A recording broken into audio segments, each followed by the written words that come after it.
জয় নিতাই, জয় নিতাই। জয় গুরু। কৃষ্ণ সেবায় জীবনের স্বরূপ। আমাদের মানব জীবন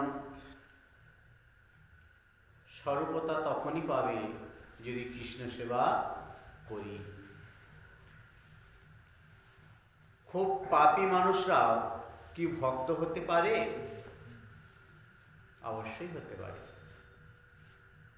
দস্যু রত্নাকর বাল্মীকি রামায়ণ রচনা করেছিলেন।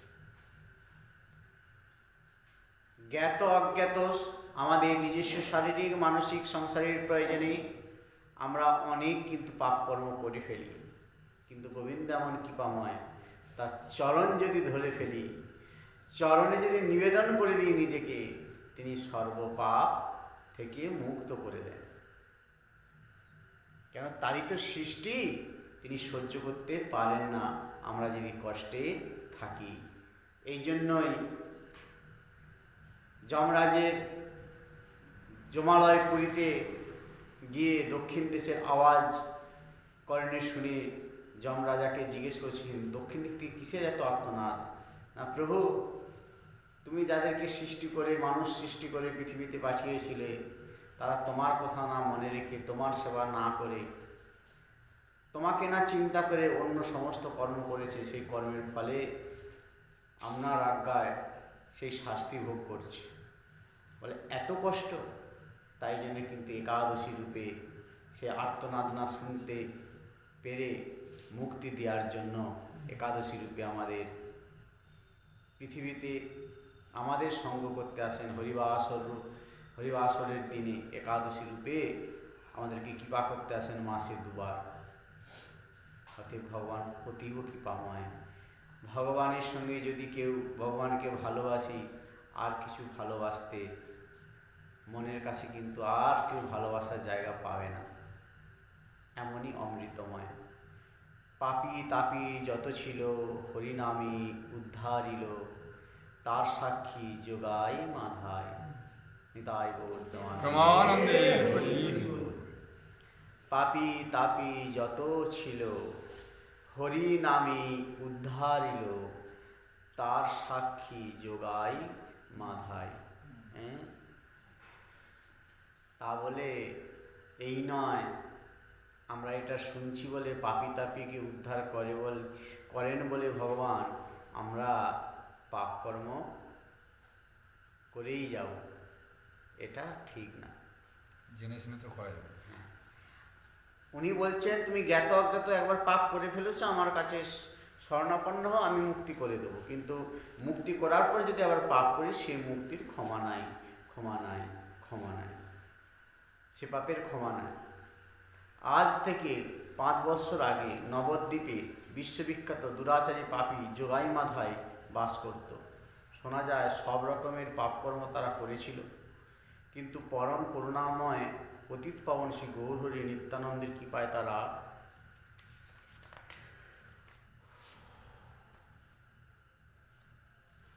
উদ্ধার পেয়েছিল। শ্রীমন মহাপ্রভু তাদের নির্দেশ দিয়েছেন,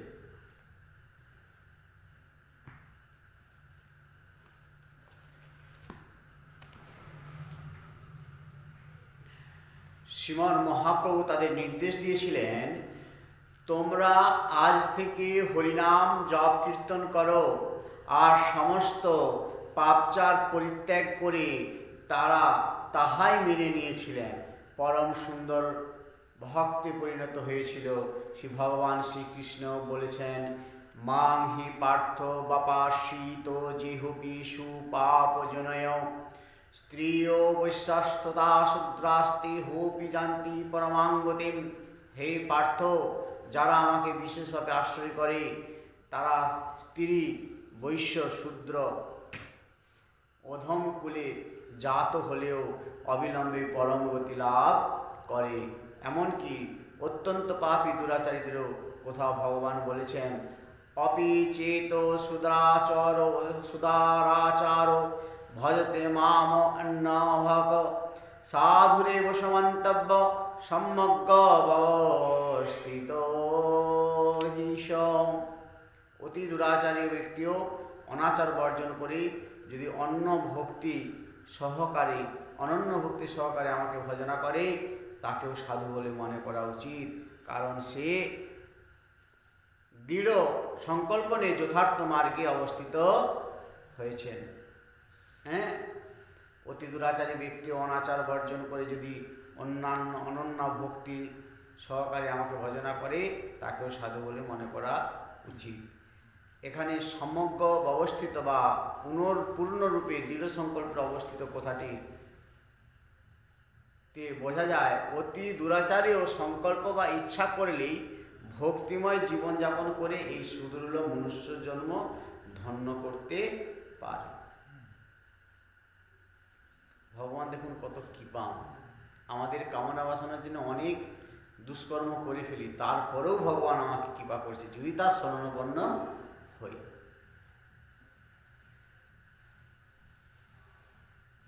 বৃন্দাবনে দেবী পূজার প্রচলন ছিল কি? দেবী পূজা না থাকলে আয়ন ঘোষ দেবী ভক্ত হবেন কি করে? আয়নকে দেখে কৃষ্ণ কেন চতুর্ভুজা শ্যামায় পরিণত হলেন? তাহলে শ্যামা ভজন শ্রেষ্ঠ না কৃষ্ণ ভজন শ্রেষ্ঠ? প্রশ্ন রইল। বৃন্দাবনে বহু পূর্ব থেকেই দেবী পূজার প্রচলন ছিল। আয়ন ঘোষ দেবী ভক্ত ছিলেন। শ্রীকৃষ্ণ তার দিব্য লীলাবিলাস ক্ষেত্রে দেবী ভক্তি পরায়ণ আয়ন ঘোষের সম্মুখে চতুর্ভুজা শ্যামারূপে ধারণ করেছিলেন। শ্যামাতে পরিণত হয়ে যাননি তিনি, শ্যামার রূপ ধারণ করেছিলেন।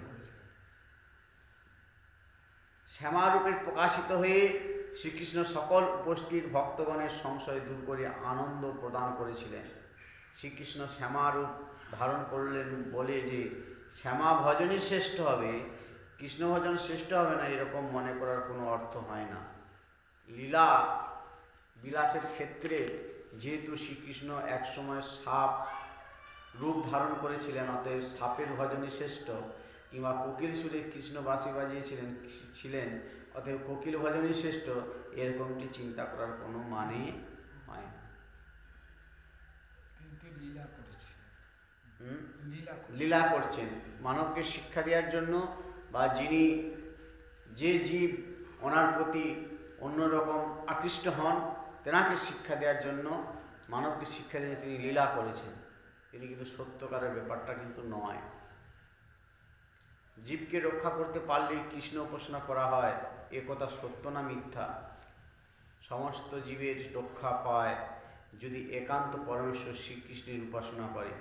কৃষ্ণ উপাসনা না করলে জীব চিরকালের জন্য দুঃখপূর্ণ মায়িক সংসারে অধঃপতিত হয়েছে বলে নির্ধারিত হয়। মনুষ্য জন্ম এসে যদি কৃষ্ণ ভজন না করি, কৃষ্ণ সেবা না করি, তাহলে কিন্তু আমার মনুষ্য জন্মটা বৃথা, পতিত হব আমি। জীব নিত্য কৃষ্ণদাস এই কথা ভুলে মায়ার নকর হওয়া চিরদিন বলে। জীব নিত্য কৃষ্ণদাস এই কথাটা ভুলে মায়ার নফর হওয়া চিরদিন বলে। আমরা মায়ার নফর, মায়ার বশবর্তী হয়ে গেছি। শ্রীকৃষ্ণ চৈতন্য মহাপ্রভু নির্দেশ দিয়েছেন, সমগ্র মানব সমাজকে যদি রক্ষা করতে চাও তবে অবশ্যই কৃষ্ণ উপদেশ শিখিয়ে দাও, কৃষ্ণ ভক্তিতে নিয়ে এসো। কোন স্কুলে যাব আমরা নিজেরাই জানি না। আমাদের স্কুল কোনটা? স্কুল হচ্ছে মন্দির, স্কুল হচ্ছে ক্লাস হচ্ছে ভাগবত আসর, আর শিক্ষক হচ্ছেন সৎ গুরুদেব, এবং যিনি ভগবানের ভজনা করেন সৎ গুরুদেব এবং সৎ সাধুগুরু বৈষ্ণব ঋষি মুনিরা হচ্ছেন শিক্ষক আমাদের এই মানব জীবনের। কেন? এই শিক্ষাটাই আমাদের পারাপারের শিক্ষা। আর যে স্কুলগুলোয় আমরা পড়ি ওগুলো একদিন দুদিন 2 বছর জীবন কি ইনকাম করার জন্য সাময়িক। তাও আমি MA BA পাস করে মাস্টার ডাক্তারি করে আমার মানসিকতা কিন্তু সৎ হলো না। কেন? শিক্ষক কি আমাকে শিখিয়েছে? আমি এমএ পাস করে বিএ পাস করে একটা মাস্টার ডিগ্রি করে টিচারশিপ করছি, অন্য গভর্নমেন্ট সার্ভিস করছি, আমাকে গভর্নমেন্ট পয়সা দিচ্ছে, মজুরি দিচ্ছে, তারপরেও আমি কিন্তু অসৎ পথে ইনকাম করছি। আমার মধ্যে শিক্ষা আছে, স্কুলে পড়েছি, টিচার আমাকে শিক্ষক মশাই অনেক কিছু শিখেছেন। সদা সত্য কথা বলিবে, মিথ্যা কথা বলা মহাপাপ। হ্যাঁ, কত রকম কথা আমরা পড়াশোনা করেছি, কিন্তু এখন বড় হয়ে কি করছি? সদাই মিথ্যা কথা বলছি, বড়দেরকে সম্মান করছি না। হ্যাঁ, তাহলে কিন্তু এই যে মন্দির, আশ্রম, এই স্কুলে যদি আসতে পারি, এই টিউশন করে যদি করতে পারি, শাস্ত্রের কথা যদি শুনতে পারি, আমি সারা জীবনের মতো আমার কিন্তু যে শিক্ষাটা পাবো, এপার থেকে ওপারে যাওয়ার শিক্ষাটা পাবো। যে শিক্ষাটা হবে, যে জ্ঞানটা হবে, যাকে উপলব্ধি করব, সেটা শেষ হয়ে যাবে না। আমি অন্য স্কুলে যখন পড়ছি, 1 থেকে 10, 10 থেকে 12, 12 থেকে আরও মহাবিশ্ববিদ্যালয়ে পড়লাম। আমি যতদিন থাকবো ওই সার্টিফিকেটটা গুরুত্ব, কিন্তু বৈষ্ণব ধর্ম গ্রহণ করে বৈষ্ণব ধর্ম পালন করলে ওই যে বৈষ্ণব ছিলেন, কে বলবে? আমার যারা উত্তরস্বরী তা বলবেন অমুক লোক পরম বৈষ্ণব ছিলেন, গোবিন্দের ভক্ত ছিলেন, গোবিন্দের সেবা করতেন, প্রসাদ পেতেন। বৈষ্ণব স্ট্যাম্পটা, সার্টিফিকেটটা কিন্তু বসে যাবে, হ্যাঁ কি না? গোবিন্দের ভক্ত, এই স্ট্যাম্পটা কিন্তু লেগে যাবে। দেখবেন পূর্বপুরুষ চলে গেছে সব, কিন্তু আমরা বলি না, এই আমার দাদু কিন্তু খুব ভক্তিপরায়ণ ছিলেন, আমাদের গোপাল সেবা হতো, আমাদের এ হতো, গল্প করি। কিন্তু নিজের সন্তানটাকে বা নিজেরা গোপাল সেবা তুলে দিলাম কি করে? ওই ভাই ভাই গণ্ডগোল, ঝগড়াঝাটি করে কে পালন করবে, কে কী করবে। কেউ হয়তো মন্দিরে বসিয়ে দিয়ে আসলো, কেউ হয়তো কাউকে দান করে দিল, ফাঁকা।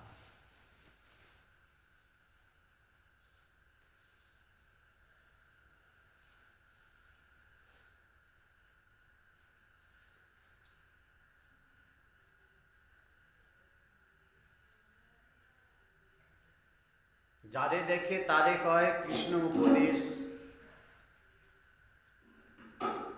তাহলে কৃষ্ণ ভক্তিতে শ্রীকৃষ্ণ চৈতন্য মহাপ্রভু নির্দেশ দিয়েছেন, সমগ্র মানব সমাজকে যদি রক্ষা করতে চাও তবে অবশ্যই কৃষ্ণ উপদেশ শিখিয়ে দাও, কৃষ্ণ ভক্তিতে নিয়ে এসো। এটাই আমার ডিউটি। কৃষ্ণের কাছে আমরা কেউ আসতে চাই না, মন্দিরে কেউ আসতে চাই না, প্রভুর কাছে কেউ আসতে চাই না, বাইরেই পড়ে থাকতে চাই, ঠিক না? কেন? এটা পরীক্ষিত। আমি তো অবাক হয়ে যাই আমার নিজের ব্যক্তিগত চিন্তায়, যেখানে ভগবান এই শরীরটাকে যে ভূমিতে ফেলেছিলেন, সেখানের সঙ্গে আমার গুরুগৃহের এইখানের ভূমির সঙ্গে আকাশ জমিন ফারাক। কে বৃদ্ধ বনিতা, কে শুদ্ধ নয়, কে কি জানি না।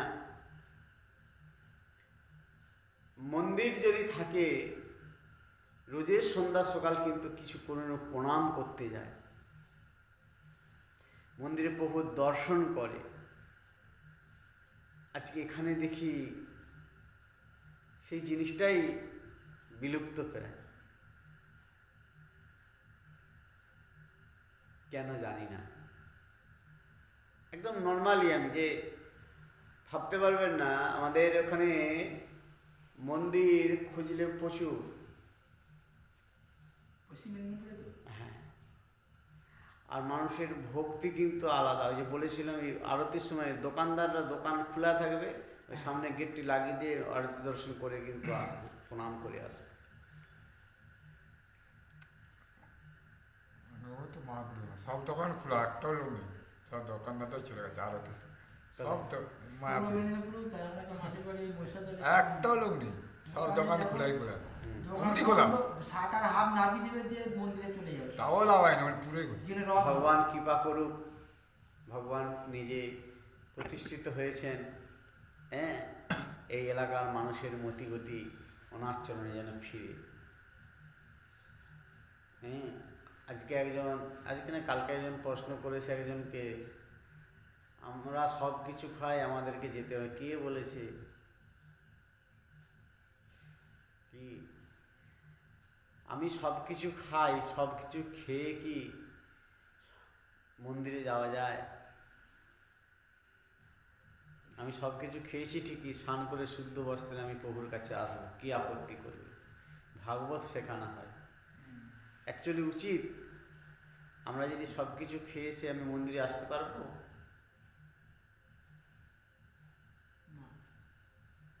এটা তো সাধারণ কথা। এমনি আছে আমাদের, এই যে আমরা আছে চলছি, আমরা তো প্রসাদ পাচ্ছি। এটাও জেনে রাখুন, এই প্রসাদ পাওয়া কাপড়ে কিন্তু মন্দিরে ওঠা যায় না, গোবিন্দের সেবা করা যায় না, এখানে বসা যায় না। তৎক্ষণাৎ মানে সেবার পোশাক আলাদা, আর নিজে যখন প্রসাদ সেবা করব তার পোশাক আলাদা। ওই যে পোশাক পরে প্রসাদ সেবা করছি ওই পোশাক পরে কিন্তু গোবিন্দ সেবা করা যাবে না, মন্দিরে ওঠা যাবে না।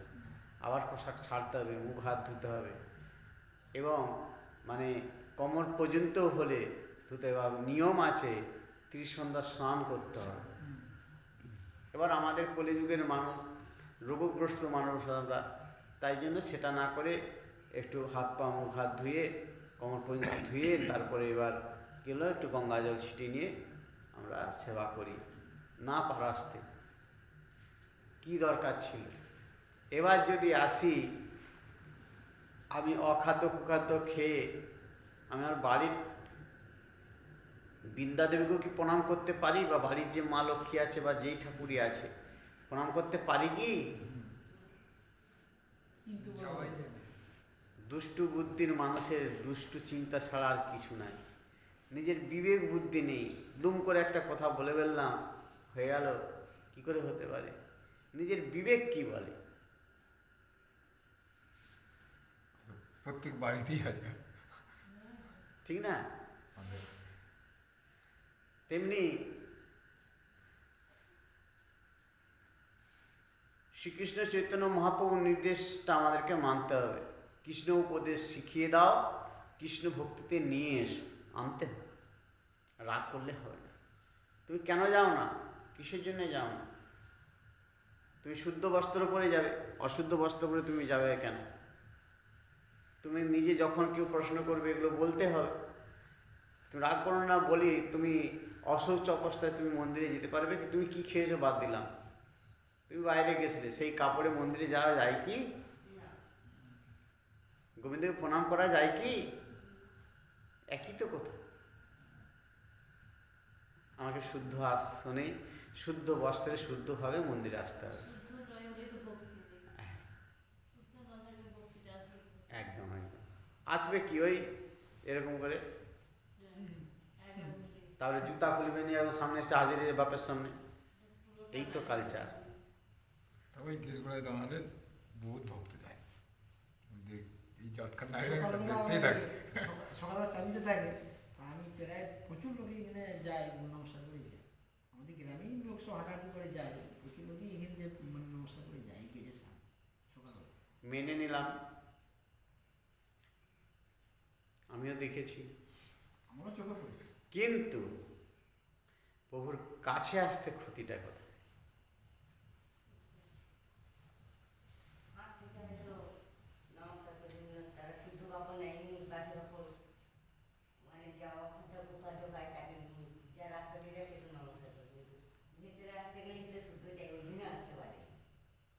সেটা নয়, প্রণামে ওইটা একটা বিতর্কিত ব্যাপার। একটা কথা বলি,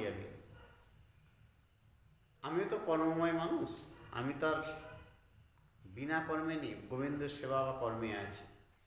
আমার ব্যবসা, আমার বিজনেস করি, আমি বিজনেসে যখন যাচ্ছি আমার কাপড়টা কি অশুদ্ধ থাকে? বিজনেস তাহলে হবে না, কিন্তু আমরা জানি না এখন।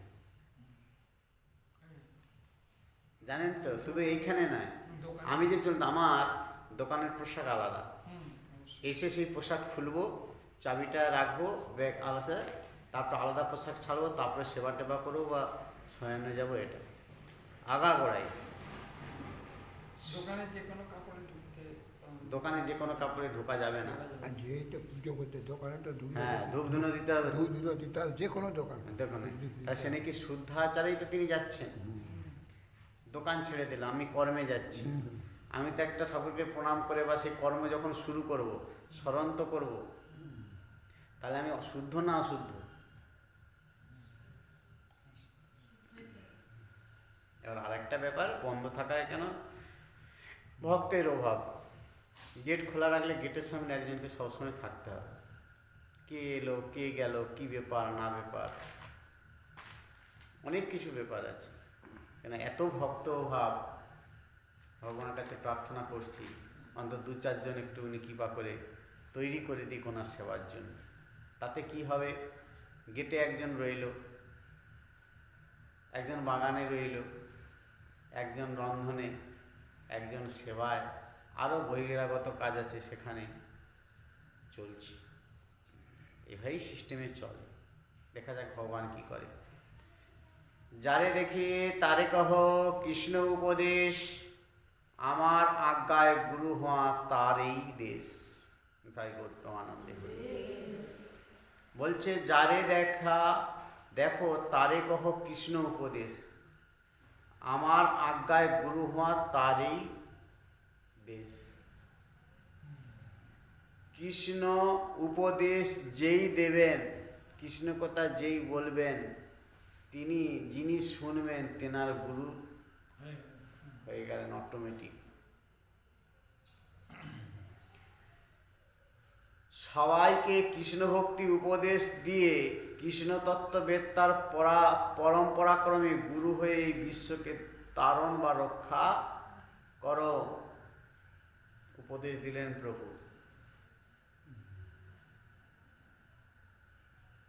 গুরুকে এবার বোঝা গেল যে কৃষ্ণ ভজে, যিনি কৃষ্ণ প্রচার করেন, গোবিন্দ ভজনার প্রচার করেন, তিনিই গুরুদেব হয়ে যান। কি অটোমেটিক দেখুন। পরমেশ্বর ভগবানের এমন কোনো নির্দেশও নেই যে জীবকে কয়েক বস্তা চাল, কয়েকশো টাকা বা কয়েক বাক্স ওষুধ দান করলেই পরমেশ্বর ভগবানের উপাসনা সম্ভবিত হয়ে যাবে, এরকম কোনো নির্দেশ নেই। শ্রীকৃষ্ণ সর্বজীবের রক্ষাকর্তা। কদিন দেবেন? আমরা বলি না, আমি অত দান করলাম, এ করলাম, সে করলাম। তুমি দান করেছ, তুমি সব দিন দাও দেখি, এত দানি। অহংকারটা ভালো নয়, কর্মটা করাও ভালো নয়।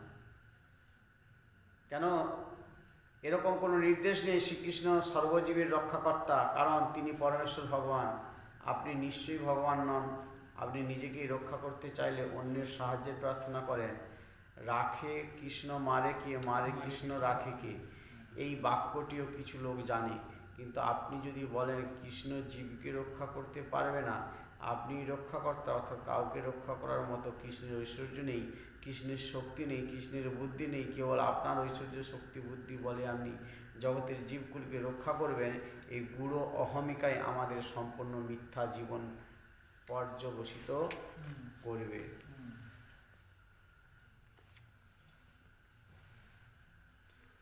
অনুকূল ঠাকুর বলেছেন, মনে বিশ্বাস থাকলে শূকরের মাংস খেলেও কৃষ্ণকে পাওয়া যাবে। একথা সত্য না মিথ্যা বুঝিয়ে বলুন।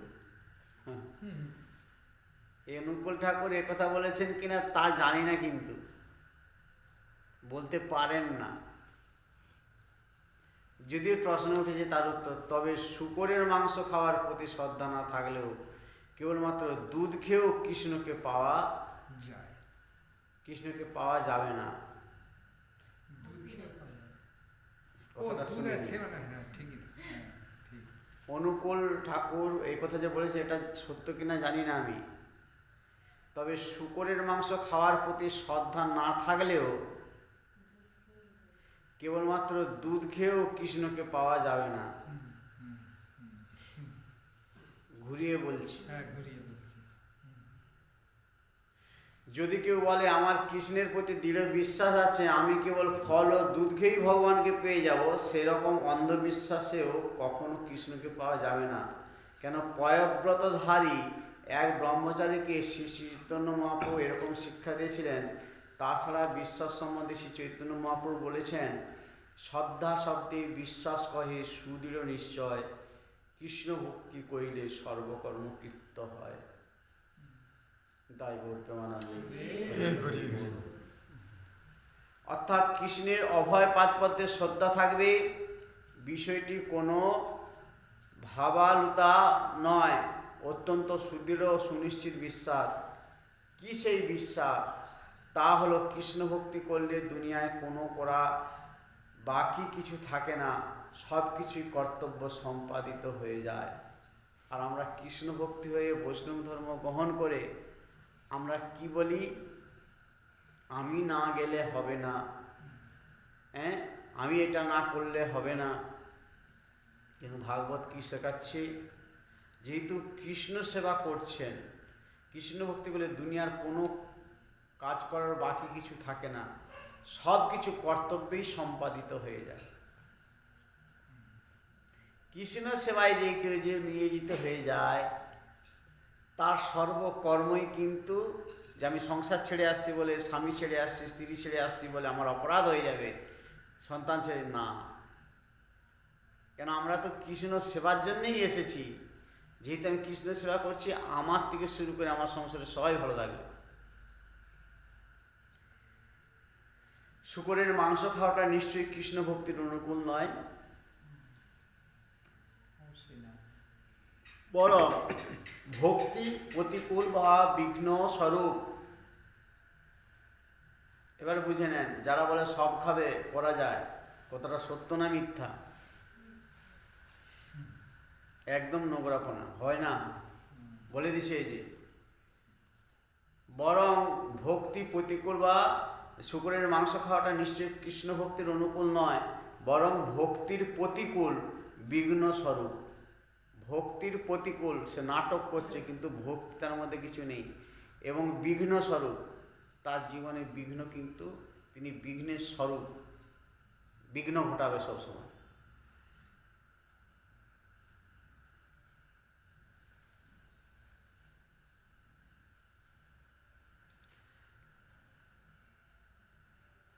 কৃষ্ণের প্রতি যার বিশ্বাস থাকবে, সে কৃষ্ণ যা বলছেন তা বিরুদ্ধতা করবে কেন?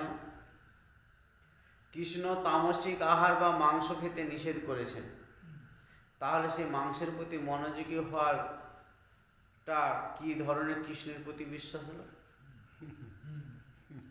কৃষ্ণ প্রসাদ ভোজনই ভক্তির অঙ্গ।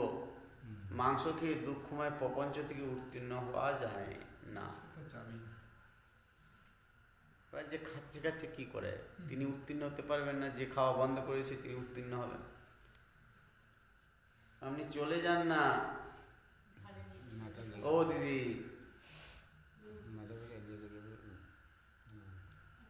চলে যান।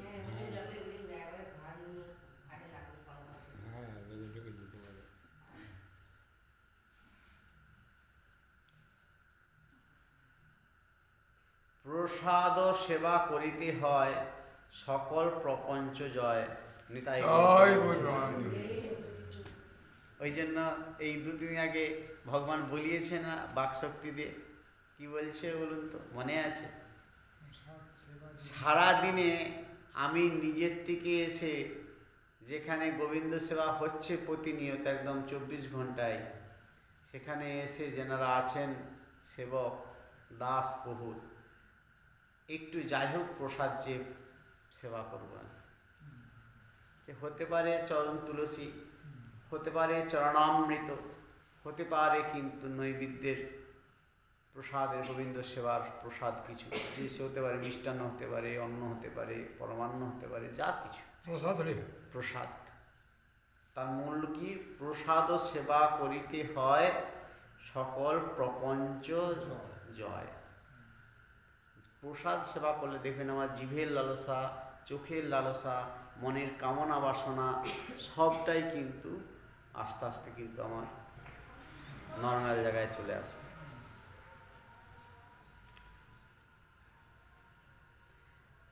এবার একটা আসল প্রশ্ন উত্তর শুনে আজকের ভাগবত। খুব ভালো লাগবে। এই মায়া সংসার থেকেও আমরা কিভাবে মুক্ত হতে পারবো? আমরা সবাই মায়ার সংসারে বদ্ধ হয়ে আছি। কৃষ্ণ সেবার মাধ্যমে মুক্ত হওয়া যাবে, আর কোনো পথ নাই। জয় তাই গো। গৌর প্রমানন্দে হয়ে সে ভালো বলুন খারাপ বলুন, মেনে নেন নাই নেন, ভাগবত বলছে কৃষ্ণ সেবা ছাড়া এই জলজীবন থেকে মুক্ত হওয়া কিন্তু যাবে না। কৃষ্ণ সেবার প্রতি যথার্থ অনুরাগ লাভ করা যায় কৃষ্ণ সেবার মাধ্যমেই। করতে করতে আমি বলি কৃষ্ণ ভক্ত, আমি কৃষ্ণকে স্নান করাই না, কৃষ্ণকে ভোগ লাগাই না, বাল্য দিই না, তার পোশাক পরিষ্কার পরিচ্ছন্ন করি না, প্রত্যেকদিন চেঞ্জ করে দিই না, তাহলে কিসের কৃষ্ণ ভক্ত আমি? বেল কাঠে কি গুনে ভুজি দিলেই হয়ে যাবে?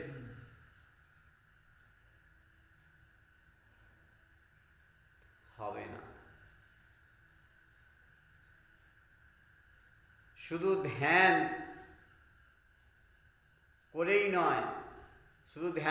নয়, কায় মনোবাক্যে কৃষ্ণ সেবা করে চলাই পন্থা। আমাদের যা কিছু রয়েছে, যা কিছু আমাদের ব্যবহার্য, সেই সব ব্যবহার করা উচিত। কৃষ্ণ সেবায় কোনো কিছু অব্যবহৃত রাখা উচিত নয়।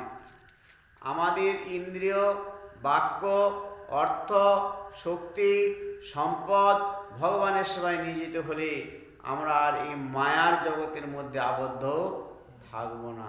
নিতাই ঘোষ প্রেমানন্দে হরি হরি বল। আমরা কিভাবে মায়ার সংসার থেকে মুক্ত হব সেই পদ্ধতিটা আমরা ভাগবত থেকে জানছি। আমরা মুক্ত নিজেরাই তো জড়িয়ে ব্যাংকের বইটি করে, নিজের নামে দলিল করে সেখানেই জড়িয়ে। ওই জন্য বলেছি সম্পদ, ইন্দ্রিয়, বাক্য, অর্থ, শক্তি, সম্পদ ভগবানের সেবায় নিয়োজিত হলে আমরা আর এই মায়ার জগতের মধ্যে আবদ্ধ থাকব না। যা কিছু ভগবানের, আমার কিছু না, তাহলেই তিনি মুক্ত। ঠিক নয় কি? আবার ভাবুন তো, আমার কিছু না, এটা ভাবলে আমি মুক্ত, আমি তার হয়ে গেল। কত সুন্দর কথা।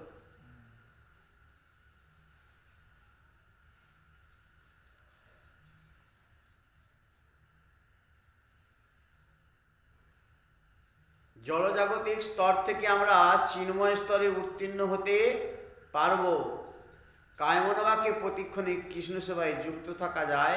কৃষ্ণ কথা শ্রবণ, কৃষ্ণ মহিমা কীর্তন থেকে শুরু করে বিচিত্র রকমের নিত্য সেবায় যুক্ত হওয়া যায়। এইভাবে চললে জলজগতের মধ্যে জীব থাকলেও সে মুক্ত জীব। কৃষ্ণ ভবনামৃত থেকেও কি মানুষ জলকর্মে লিপ্ত হন না? কথা বলা একটি কর্ম, আহার করা একটি কর্ম। যখন কৃষ্ণ সেবা সম্বন্ধে কথা বলা হয় তখন সেটি জলকর্ম নয়। কৃষ্ণ প্রসাদ আহার করা হয় সেটি জলকর্ম নয়, সেটি কৃষ্ণ ভাবাময় কর্ম। যখন কৃষ্ণ ভাবামৃত বাদ দিয়ে অন্য ভাবনা নিয়ে লোক দেখানো ভক্তি কর্ম করা হয় সেটি জলকর্ম। সুতরাং কৃষ্ণ ভাবনামৃতের মধ্যে থেকে জলকর্ম হয় না, হয় না, হয় না।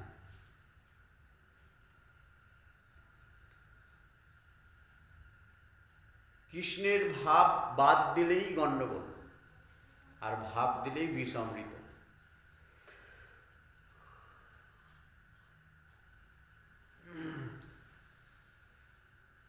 মানব জীবনের সর্বশ্রেষ্ঠ কর্ম কি? কৃষ্ণ সেবা। নিজে কৃষ্ণ ভক্তি আচরণ করে অন্যদের কৃষ্ণ ভক্তি শিখিয়ে সবাইকে দুঃখময় জীবনচক্র থেকে চিরতরে উদ্ধারের বৈদিক পন্থা দান করাই এই জীবনের সর্বশ্রেষ্ঠ কর্ম। নিতাই গৌর। ওই জন্য বলা হয় বছরে একবার হোক, দুবার হোক, বাড়িতে আত্মীয় স্বজন পরিবার বর্গ জ্ঞাতিবর্গ ডেকে একটু ভাগবত আসর করাতে হয়। সাধুগুরু বৈষ্ণবের সেবার ব্যবস্থা করতে হয়। কেন? এই কারণ আমরা লজ্জা পাই, ভয় পাই। বিয়েবাড়ি হলে, অন্নপ্রাশন হলে নিমন্ত্রণ করতে কিন্তু হয় না, ঠিক না? কিন্তু একটা ভাগবত আসর বাড়িতে যদি করাই 1 ঘন্টা 2 ঘন্টা বা 3 ঘন্টা, সেখানে আমার আত্মীয় স্বজনকে ডেকে সেখানে আমরা লজ্জা বোধ করি, কিন্তু বোধ করি, ঠিক না ভুল? কিন্তু ভাগবত কি বলল? এটাকে শ্রেষ্ঠ কর্ম বলে দিয়ে গেলেন।